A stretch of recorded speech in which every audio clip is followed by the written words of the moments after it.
आज हम UP police practice set 2 करेंगे और इसका क्वेश्चन नंबर 1 देखेंगे। प्रथम 20 सम संख्याओं का योगफल ज्ञात कीजिए।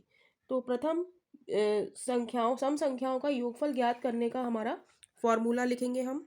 सम संख्याओं का योगफल, सम संख्याओं का योगफल, इसका फॉर्मूला होता है n+1, राइट, n+1। अब n यहाँ पे कितना दिया है 20, तो हम n की जगह लिख देंगे 20+1, तो ये हो जाएगा 20 और ये ब्रैकेट खोलेंगे तो ये हो जाएगा हमारा ब्रैकेट में 21। तो 20 क्रॉस 21 इज इक्वल टू 0। अब मल्टीप्लाई कर देंगे, 2 एकम 2, 2 दूनी 4, यानी कि प्रथम सम संख्याओं का योगफल हमारा क्या है, सम संख्याओं का योगफल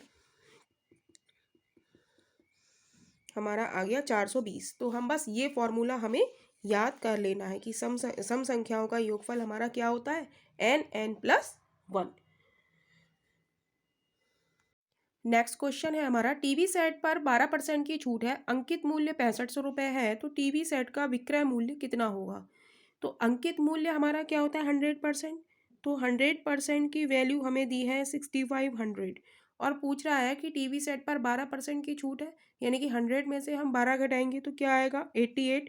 तो 88% की वैल्यू कितनी होगी हमारी, तो 65/100 क्रॉस 88।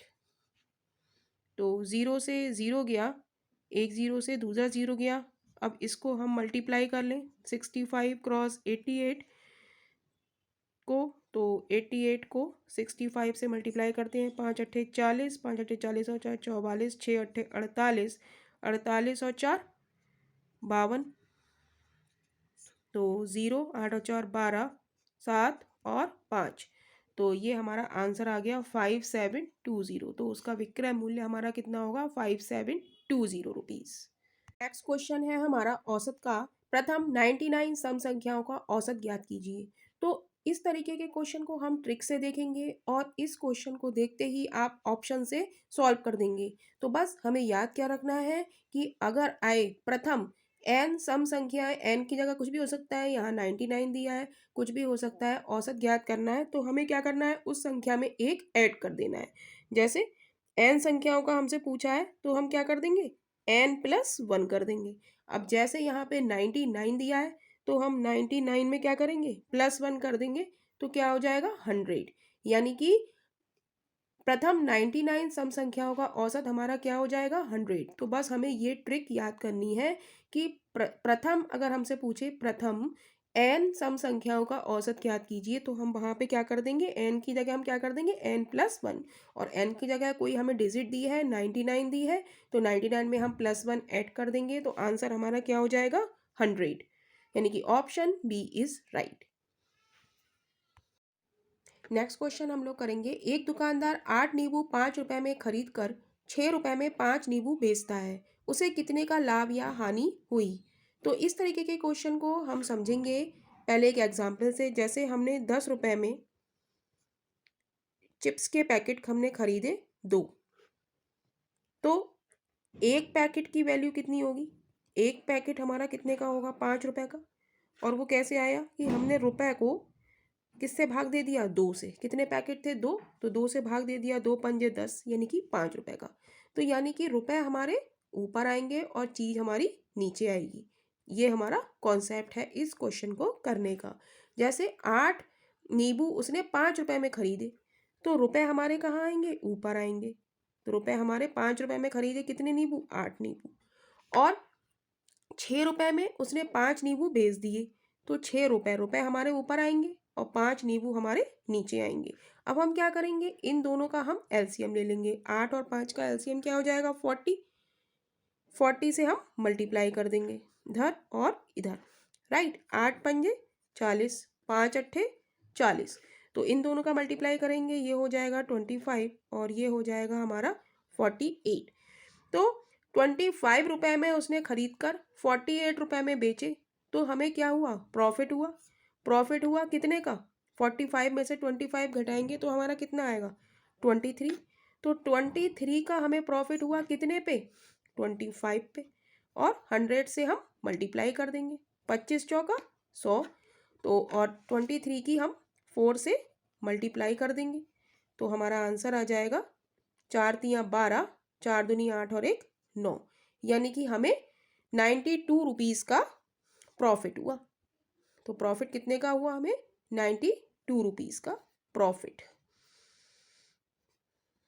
राइट। तो क्या था कि अगर इस तरीके का क्वेश्चन आता है तो उसमें हमें रुपया ऊपर लिखना होता है और वस्तु हमें नीचे लिखनी होती है। तो हमने 8 रुपये में 5 रुपये में 8 नींबू खरीदे तो रुपये हमने ऊपर लिखे और चीज़ नीचे लिखी, और 6 रुपये में 5 नींबू तो 6 रुपये हमने ऊपर लिखे और वस्तु हमने नीचे लिखी। फिर हमने क्या करा, 8 नीचे की जो चीज़ है 8 और 5 इनका हमने एलसीएम लिया, इसका आया 40, दोनों तरफ हमने 40 से मल्टीप्लाई कर दिया, 40 से मल्टीप्लाई करा, फिर 8 से हमने इसे काटा तो यहाँ आ गया 25 और यहाँ का आ गया 8 छंग 48। तो 25 की वस्तु खरीदी और 48 में बेची तो हमें फ़ायदा कितने का हुआ 23 का। वो कैसे आया 48 माइनस 25।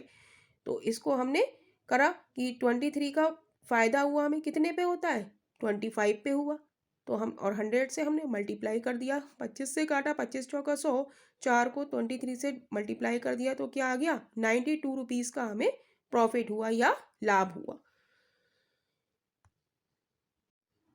अब सिंपल इंटरेस्ट का क्वेश्चन करेंगे। 1000 रुपये की राशि पर 22% वार्षिक दर से 5 वर्ष का साधारण ब्याज कितना होगा। तो इसको हम बिना किसी फॉर्मूले के करेंगे और बेसिक से कॉन्सेप्ट है कि अगर 1 वर्ष का ब्याज हमारा 8% है तो 3 वर्ष का कितना होगा, 3 वर्ष का हम कहेंगे भाई 24% होगा। तो हमने क्या करा, समय को हमने दर से मल्टीप्लाई कर दिया तो हमारा क्या आ गया इंटरेस्ट आ गया। तो क्वेश्चन कह रहा है हमारा 1000 रुपये की राशि पर 22% वार्षिक दर से 5 वर्ष का साधारण ब्याज क्या होगा। तो 1000 रुपये की राशि यानी कि 100%, जो धन दिया होता है वो हमारा क्या है 100%, 100% की वैल्यू कितनी है 1000 रुपये, राइट। तो कह रहा है कि 22.5% वार्षिक दर से 5 वर्ष का साधारण ब्याज क्या होगा। तो हम इनका मल्टीप्लाई कर दें, 5 दूनी 10, 22 और 5 की मल्टीप्लाई कर दें हम, 5 दूनी 10, 5 दूनी 11, तो 110% की वैल्यू हमारी कितनी होगी। तो 1000 और ये जो 100 है वो 100 नीचे आ जाएंगे, 100% इंटू 110%, परसेंटेज से परसेंटेज कट जाएगा, 0 से 0 गया, 10 से 10 गया, तो हमारा आंसर हो जाएगा 100 गुणा 11 यानी कि 1100 रुपये। और इस क्वेश्चन को आप फॉर्मूले से भी कर सकते हैं। फॉर्मूला है हमारा SI is equal to PRT upon 100। तो मूलधन हमारा कितना है 1000 रुपीज़, दर हमारी है 22, समय है 5 बटे 100, 2 0 से 2 0 गए, इसको मल्टीप्लाई कर दें, 10 क्रॉस 20 क्रॉस 5, तो ये 10 की 5 से करी तो 50 क्रॉस 22, 0 5 दूनी 10, 5 10 और 11। तो ये हमारा फॉर्मूला वाला मेथड है और ये हमारा बिना फॉर्मूला वाला मेथड है। तो किसी भी मेथड से आप लोग कर सकते हैं जैसा आपको अच्छा लगे। नेक्स्ट क्वेश्चन है हमारा 17 की पावर 200 प्लस 1 को 18 से भाग देने पर शेषफल क्या होगा। तो हम देखेंगे कि 17 की पावर 200 को जब हम 18 से डिवाइड करेंगे तो क्या बचेगा। तो हम 17 की पावर 200 डिवाइडेड बाई 18 को लिख सकते हैं हम 17 प्लस 1, राइट, यानी कि a प्लस 1, यदि अगर इसको हम a मान लें तो ये हो जाएगा a प्लस 1 यानी कि 18। और इसमें क्या हमारा ट्रिक है कि अगर घात इवन है तो शेषफल हमारा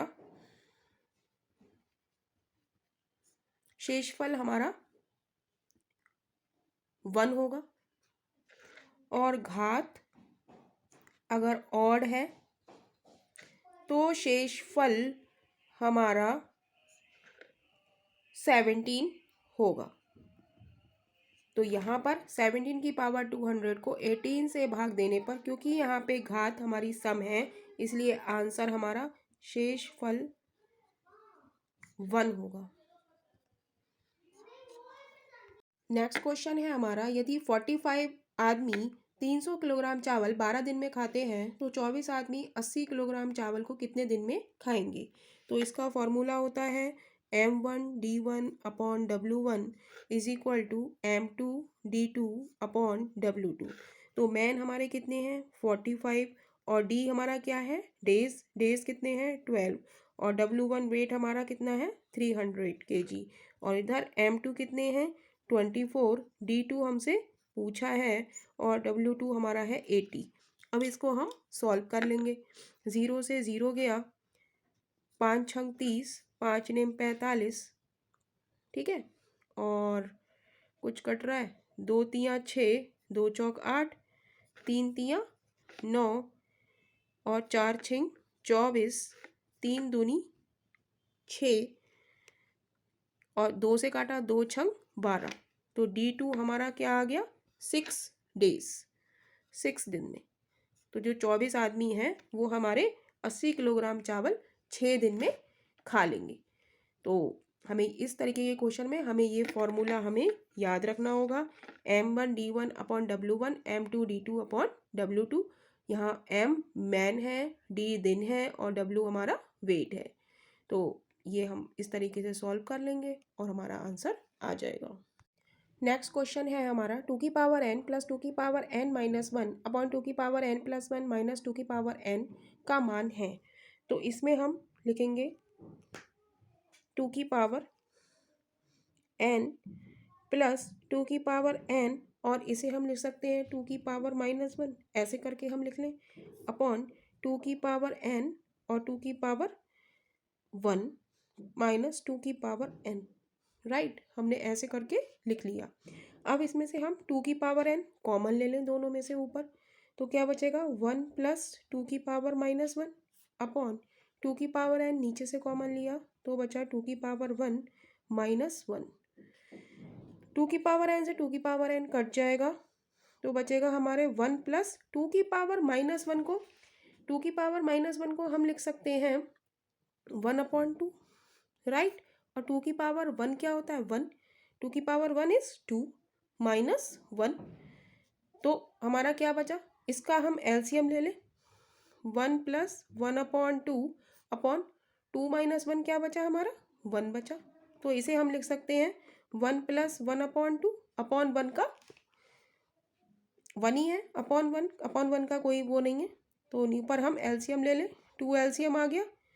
ऐसे हम अलग से कर सकते हैं 1 + 1/2 को हम सॉल्व कर लें तो 2 एलसीएम आ गया, 1 दूनी 2, 2 एकम 2 + 1, तो ऊपर कितना आ गया 3/2 अपॉन 1।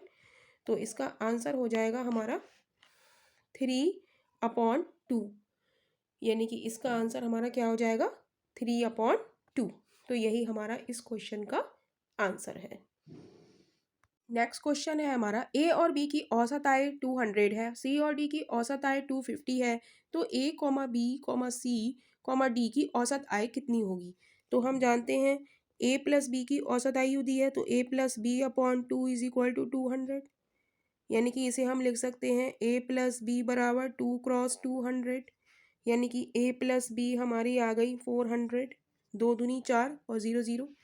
ऐसे ही हम सी और डी की औसत आय निकालेंगे तो सी और डी की औसत आय c + d/2 = कितना दिया है हमें 250।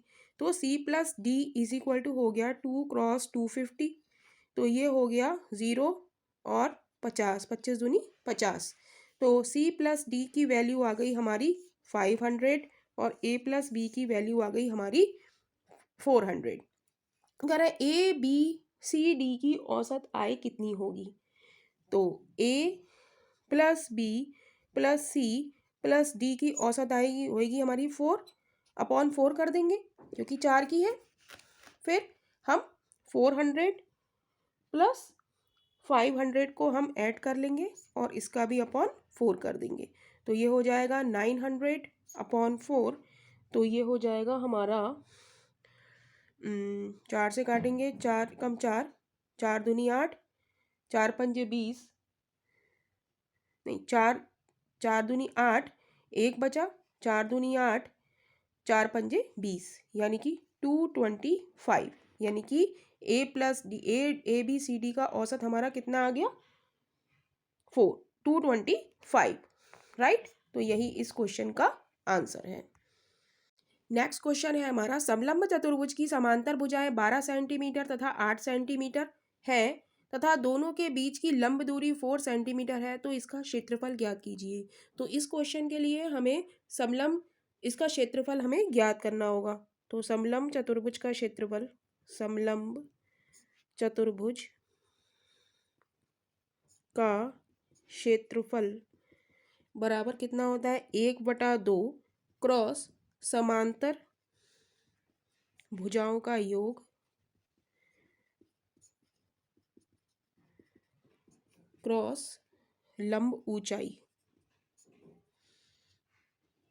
ये हमें याद रखना पड़ेगा इस क्वेश्चन को करने के लिए। अगर हमें ये फॉर्मूला याद है तो हम आसानी से इस क्वेश्चन को सॉल्व कर सकते हैं।